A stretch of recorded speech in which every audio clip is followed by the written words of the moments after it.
And how shall they preach except they be sent? As it is written, how beautiful are the feet of them that preach the gospel of peace and bring glad tidings of good things. Romans chapter 10, verse 15, King James Version.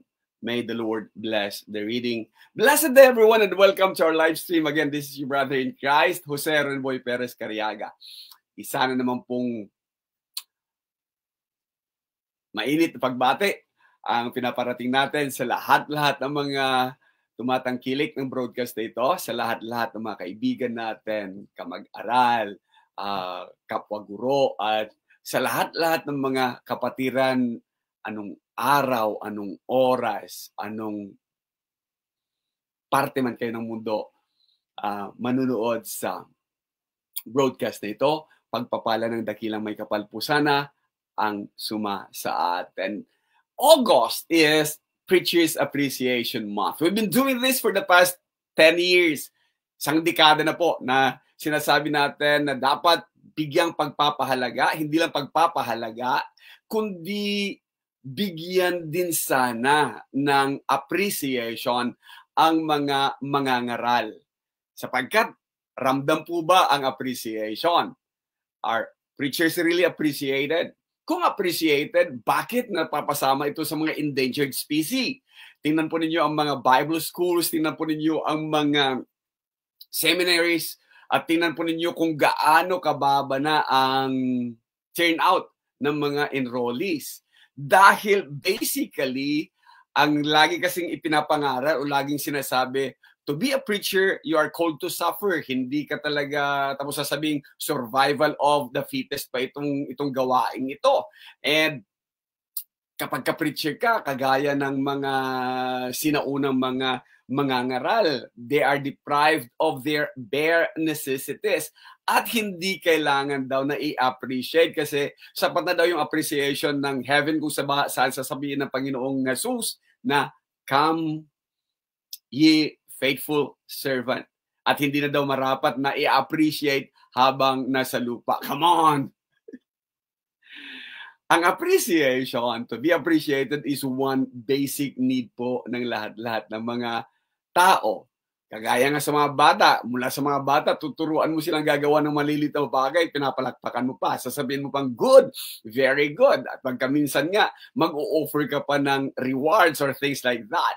Kaya sa mga mangangaral, sa lahat ng mga preachers, Happy Preachers Appreciation Month po para sa ating lahat.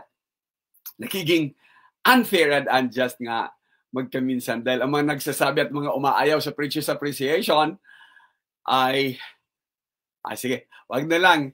So, it is unfair and unjust na hindi man lang ma-appreciate. At least, ang iba na-appreciate sa kanilang birthdays, na-appreciate sa kanilang mga gawain.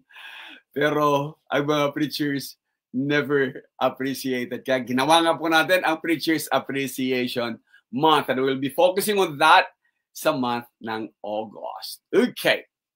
Balikan po natin ang Romans chapter 10 verse 15. How shall they preach except they be sent? It is written, how beautiful are the feet of them that preach the gospel of peace and bring glad tidings of good things. Beautiful nga ba? Is it?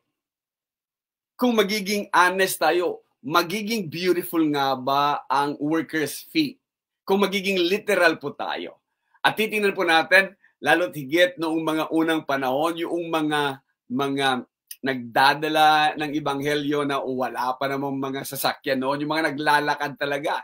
Lumalakad sa madumi, malikabok, maputik, na daan.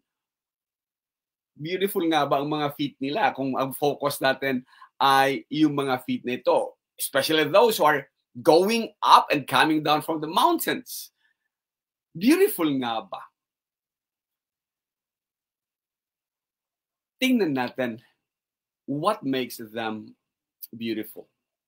So, sa lahat ng mga preachers, ang sasabihin natin, para sa inyo ito, how beautiful are the feet of them that preach the gospel of peace.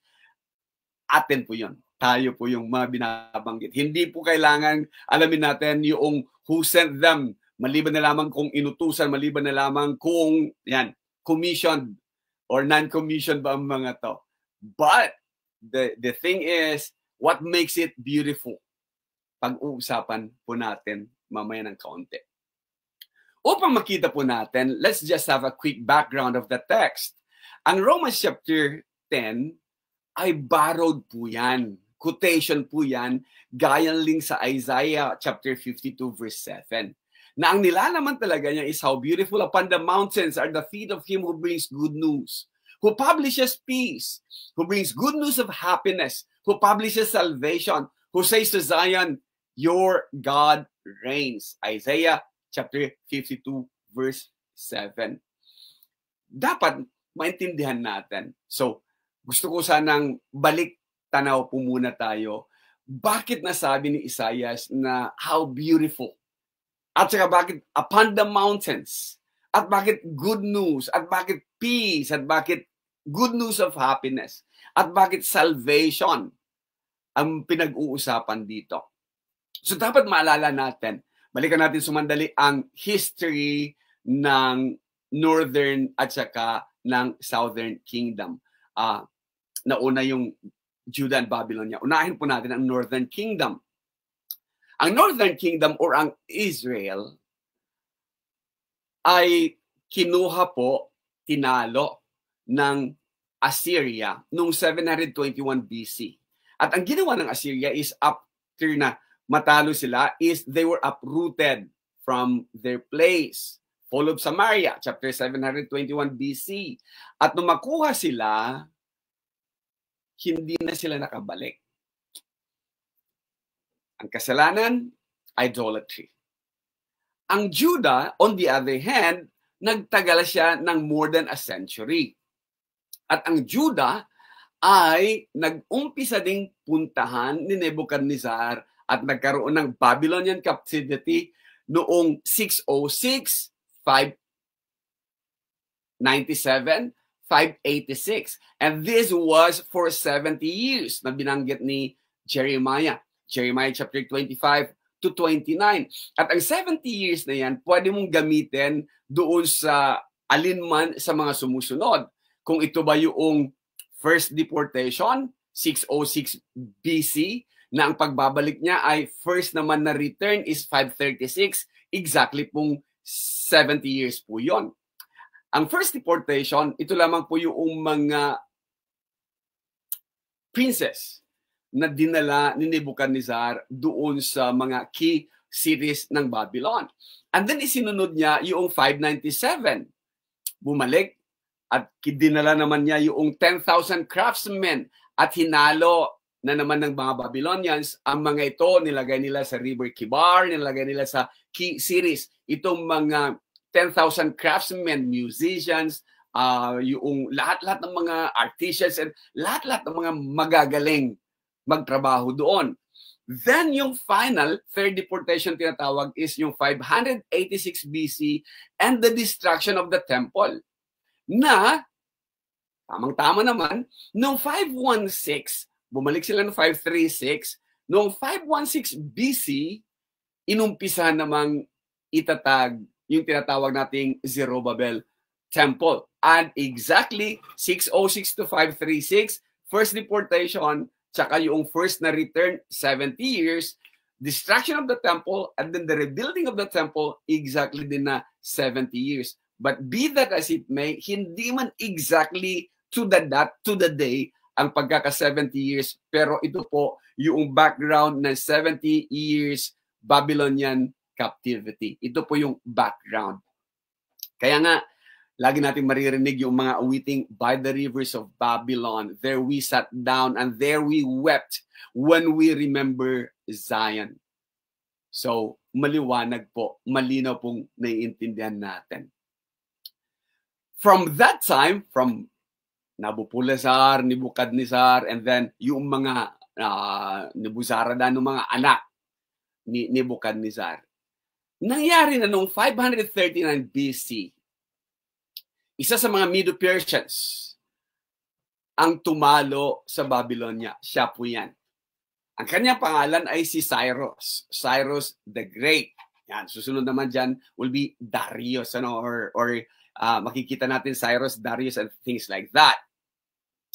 Si Cyrus, pagpasok niya ng Babylonia, iniisip ni Cyrus kaagad-agad, pinaghahandaan niya kasi kilala niya ang mga Hudyo. Ang mga Hudyo ay nananatili na doon sa Babylonia and nag-settle down ng mga Jews. Nag-settle down na sila and kilala niya ang mga Hudyo na kapag ang mga ito nag-decide, they're good fighters, they're good soldiers, they're good, magkakaroon na ng resistance ang mga Hudyong ito. Laking gulat ni Cyrus. Pagpasok niya ng Babylon, kulang na lang maglagay ng tarpaulin. Siguro kung may tarpaulin ng panahon na yun, naghanda ng tarpaulin ng mga Hudyo. At ang sinasabi nila ay ganito mga naging mukha nila, "Welcome, Cyrus! Ikaw na anointed by God to be our Savior." Nakakatuwa yun. Hindi nila treat si Cyrus as a conquering king, kundi ang treatment kay Cyrus ay, "You are God's anointed one to deliver us from the hands of the Babylonians." And hindi lang yan, para makabalik kami sa aming lupain. Gulat talaga si Cyrus. Anong pinagsasabi ng mga to? At ang sabi sa kanya ay, "It is written," nasusulat po. Hindi sabing it was written, but it is written. Gulat ni Cyrus. Saan? Where? In our scriptures. Saan matatagpuan? Truth is, 150 years bago ipanganak si Cyrus, sinabi na pinangalanan na siya ni Isaiah. Ito maganda eh, when you study yung mga prophets. Nakakatuwa. Pero dahil hindi tayo sa prophetics at hindi tayo prophetical books ang pinag-aaralan or major prophets pinag-aaralan, sapat na muna yon. But if you really want to dig kahit na yung mga detalye, paano siya nakapasok doon sa Babylonia, ay detalyadong tinalakay po yan sa Jeremiah at even tinalakay yan sa Isaiah. So 150 years bago siya ipanganak, na pangalanan na siya. Binanggit na siya. Saan mapatagpuan to? Chapter 44 verse 28, 45 verses 1 down to 4. Kaya nung nakaupo na siya sa loob, sabi niya sa kanyang mga panta, sa kanyang mga advisors, hanapin nga ninyo yung scriptures wherein totoo nga bang it is written, totoo nga bang prophesied that I, Cyrus, will deliver God's people. So hinanap nila at nahanap nila ang Isaiah chapter 45 verses 1 to 5. Ito ang nilalaman. "Thus says the Lord to his anointed," from the very start, to Cyrus, pinangalanan, "whose right hand I have grasped to subdue nations before him and to loose the belts of kings." Talunin ang mga to. "To open doors before him that gates may not be closed." Talagang total yung kanyang victory. "I will go before you and level the exalted places. I will break in pieces the doors of bronze and cut through the bars of iron." Kung alam niyo lang ang ibig sabihin nito, kasi hindi sila mapasok-pasok at mayroon silang secret na dinaanan sa river, dinaanan nila yon, na it is really doors of bronze and it is really talagang pinalakas siya ng bars of iron. Pero nalaman nila paano pasukin, so doon dumaan ang mga Medo-Persians. "I will give you the treasures of darkness, the hoards in secret places, that you may know." Upang malaman mo lang, kagaya din kay Pharaoh, no? Ay sabi ni Pharaoh, "I do not know the Lord." And then sabi ni Moses, "that you may know," or sabi ng Panginoong Diyos, "that you may know that I, Yahweh, is God." Ganito din, "that I, the Lord, the God of Israel, who call you by your name." Pinangalanan kita, tinawag kita. Bago pa man maisip ng mga magulang mo na magiging anak nila ay Cyrus, pinangalanan na kita. "Before I created you, I have chosen you." Di ba? Beautiful passage. And then sinabi niya, "For the sake of my servant Jacob and Israel, my chosen nation, I call you by your name." Tinawag kita sa pangalan mo. Ako ang nagbigay sa ng pangalan na Cyrus. I name you. Wow!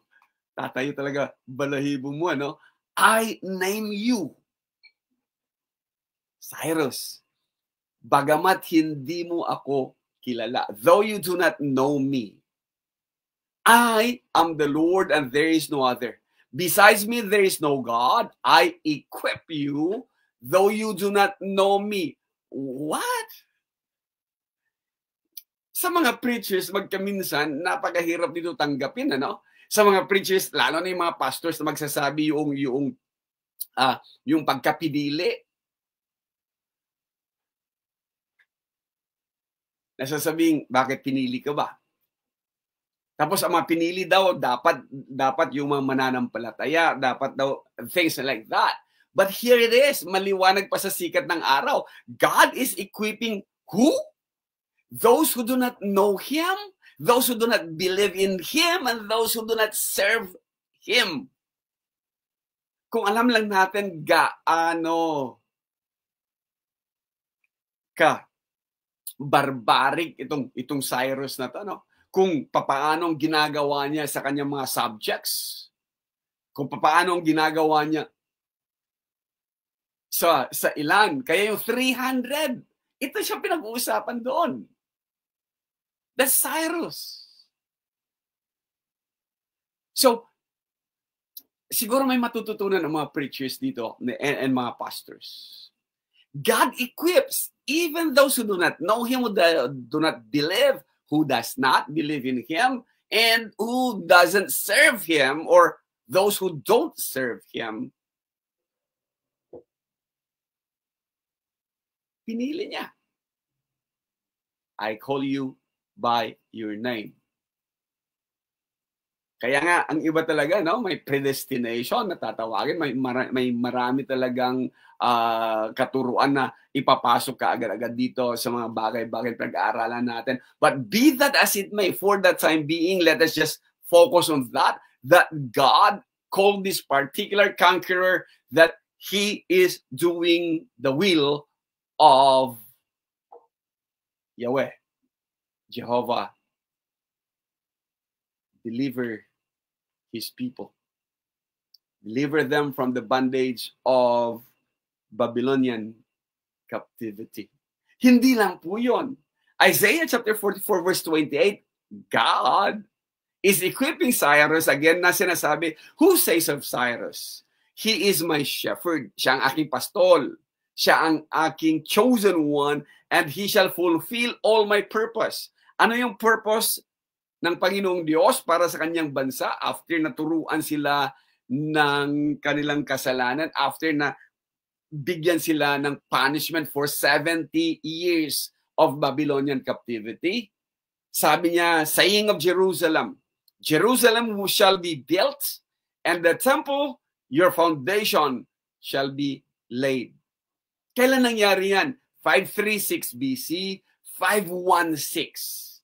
And these are all captured ng napakaganda. Kung titingnan mo ang Nehemiah, titingnan mo ang Ezra, ando doon ang mga detalye. The return of the exiles, binanggit na. The rebuilding of the temple, binanggit na. At itong sinasabi ni Ezra, thus says Cyrus, king of Persia, the Lord, the God of heaven. Ito na ngayon, naniniwala na siya. Hindi na kagaya ng mga nauna, no? That they thought na sila ay mga demigods. But this time, ayon kay Ezra mismo, Cyrus, king of Persia, sinasabi niyang the Lord, after na kumbensi siya from the writings of Isaiah and Jeremiah, the Lord, the God of heaven, has given me all the kingdoms of the earth. And nakita na niya yung kanyang purpose, di ba? Yung nasa taas pa lang, purpose, all my purpose, sabi ng Diyos. Ito, and has charged me to build him a house at Jerusalem, which is in Judah. A non-believer, a Gentile, hindi talaga siya righteous kung tutuusin.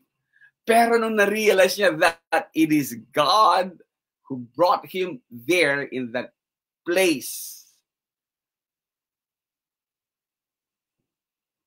Pumayag siyang gamitin siya ng Diyos para sa kanyang purpose. Na muli, papanumbalikin ang mga anak niya sa kanilang place. And second is para yung rebuilding of the temple. Wow! Ang galing. Tapos na yung Solomon Temple eh. Ito na.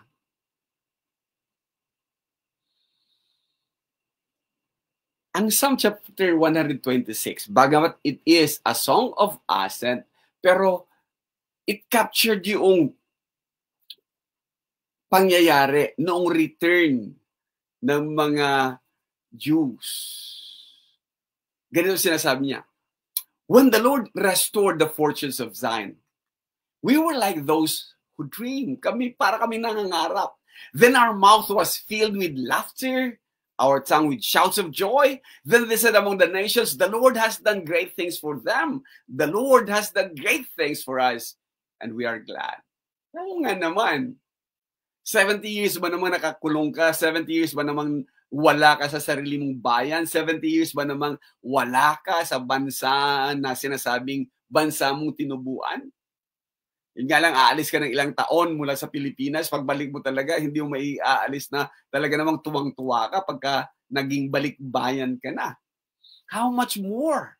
Kasi alam nila punishment yung 70 years of Babylonian captivity. Now, yung relationship nila is being restored. The blessings is being restored. And sasabihin mo talaga, the Lord has done great things for us. And we are glad. Captured by Psalm 126. When the Lord brought us back to Jerusalem, it was like a dream. And then, siguro sabi nila, kurutin mo nga ako, baka naginip lang ako. Because we dream of things lang. And makita natin how we laughed. Diba? How we sang for joy. And then yung other nations, yung mga bansa na at times, pinagtatawanan sila kasi nga naman meron silang golden years. Sila na mismo nagsasabing, the Lord did great things for them. Other nations were saying that. And maybe other nations were saying, you're blessed. Indeed, He did great things for us. How happy we were. And that's how beautiful yung picture na to na pinanggalingan ng Psalm 52 verse 7. Other nations even recognize how blessed they were or they are. At sasabihin, sino mo makakarinig ng isang bansang pinarusahan na wala for 70 years na numbalik at andi dito muli na namang nagpa-prosper? Anyone who will hear it will also rejoice and would say, how beautiful.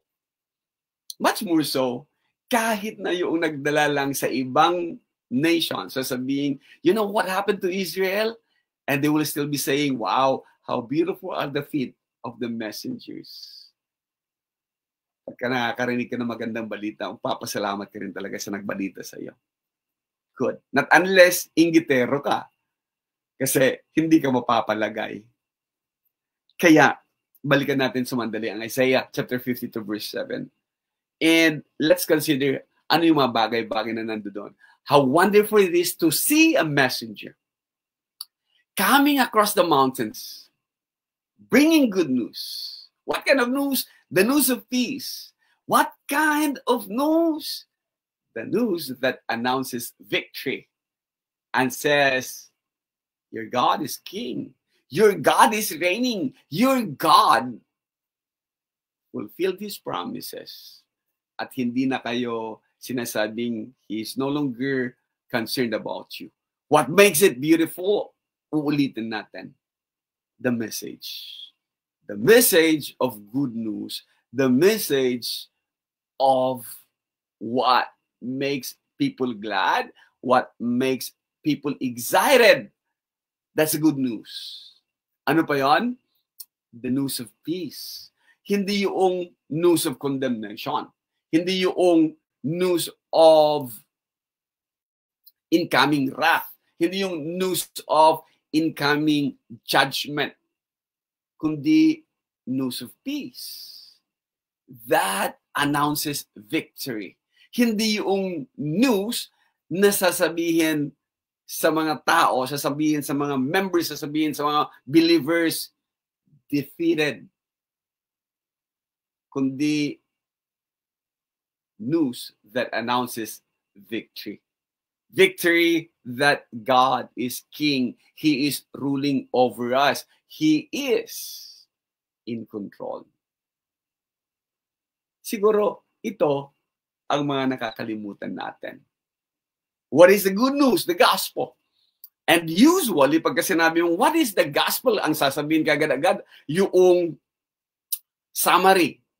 Marami nagkagad-agad sa inyo ngayon nag-iisip, it is about the death, burial, resurrection of Jesus. Para lang maituro kagad-agad doon yung death, burial, resurrection, sinisignify niya sa baptism. Kaya, shortcut, baptism na lang. Wala na about the loving Savior.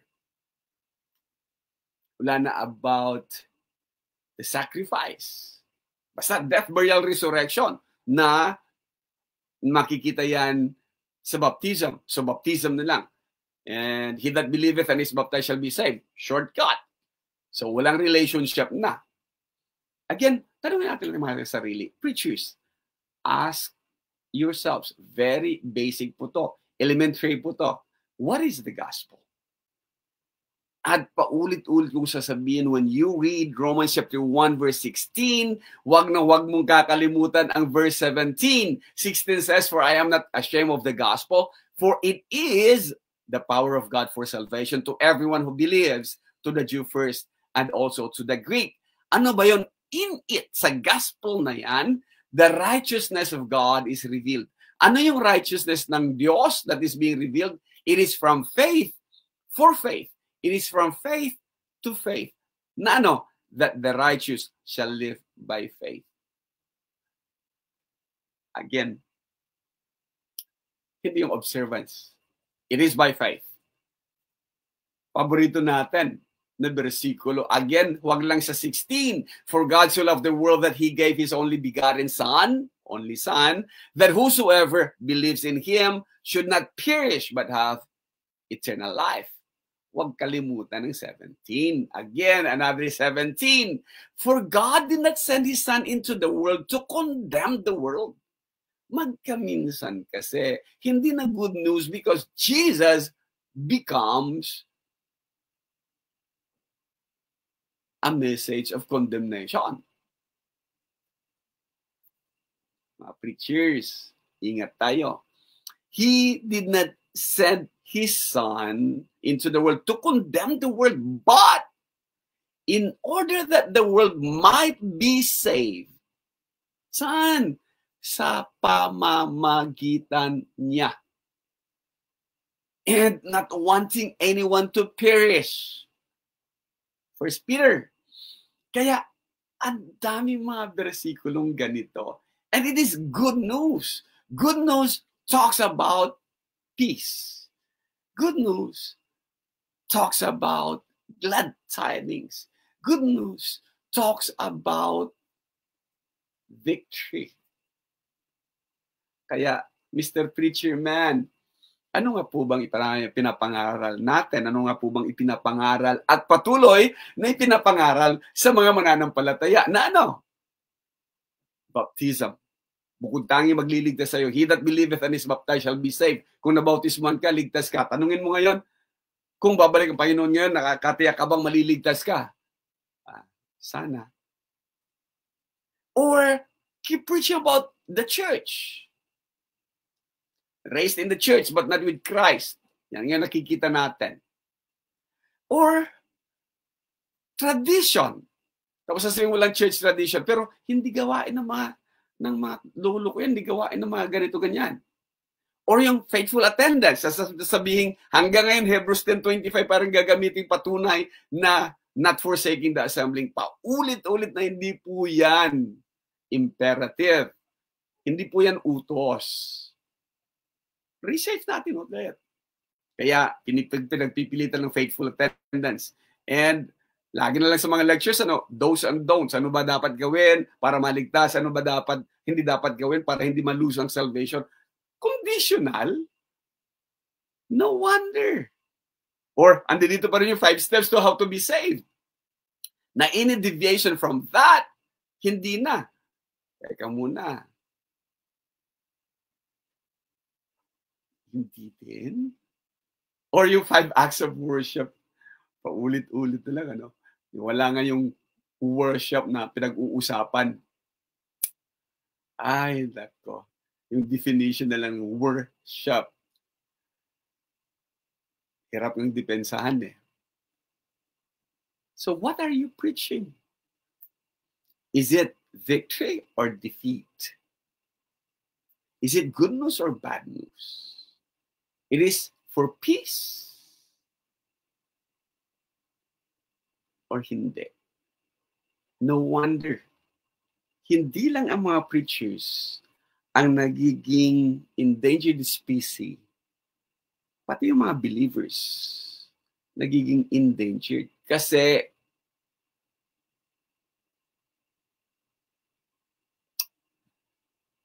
hindi na good news ang good news. Hinaluan na ng mga kabulukan at hinaluan na ng mga gustong ipasunod na hindi naman kuni-question o hindi naman tinitingnan kasi ng karamihan sa mga preachers but nothing but parrots. So tinuro sa kanila ng kanununuan, hindi na question, hindi na tiningnan, hanggang ngayon yun pa rin ang katuruan. In fact, pati yung mga sermons, preaching, ganoon pa rin. Scattering seeds of kingdom, may mga booklet, and nakakatuwa. Anyway, ganun pa man. Happy Preacher's Month. Happy Preacher's Appreciation. Ito muli po, ang inyong lingkod, Jose Rolboy Perez Cariaga. Hanggang sa susunod.